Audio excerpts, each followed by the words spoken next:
Coming up in the long-awaited third season of Neurotic Literature.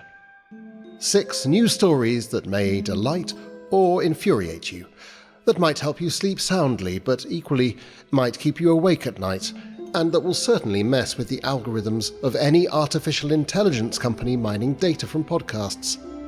Timothy Jenkins finds his choice of literature under scrutiny in The Boy Who Read Books Meant for Girls. Miss Forster was too sensible a teacher to humiliate him by pointing out his transgression in front of the whole class. But the next day she discreetly asked Timothy to stay behind during morning break so that she could have a word with him. "I noticed that you were reading this book yesterday, Timothy," she said, pulling What's Up with Rachel from her desk drawer. Timothy felt his stomach lurch. "I put it back," he gulped. "Even so," she pressed, "you read it first, did you not?"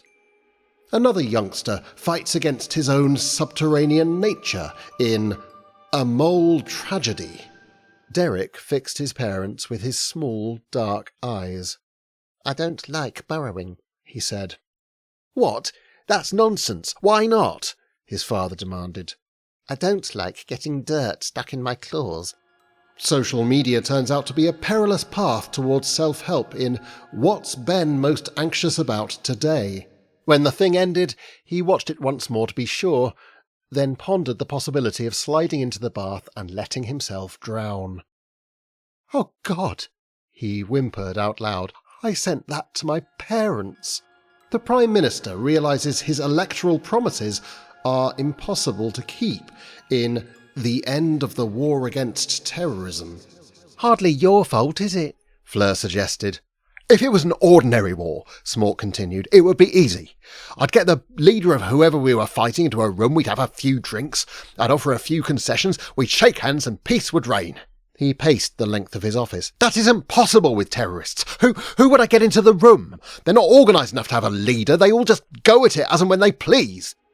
A widow finds herself pulled away from the heartache that flesh is heir to in The Call of the Void. Her lined face creased, and a little colour returned to her cheeks. She let her eyes close, and her mouth relaxed into a vague smile. "How strange," she said weakly. "I was having the most wonderful dream." And there are some difficulties at high altitude in Flights of Fancy. When he noticed that the wing of the aeroplane was falling apart, Alan Biengo was not surprised. After all, he had pretty much predicted that it was going to happen. Even so, he was absolutely furious. All of these stories coming to you in the weeks ahead, so pull up a chair, pop on a roaring log fire, and go to places that only this podcast is daring enough to take you. Neurotic Literature. Stories that live in your mind rent-free. In a good way. Probably.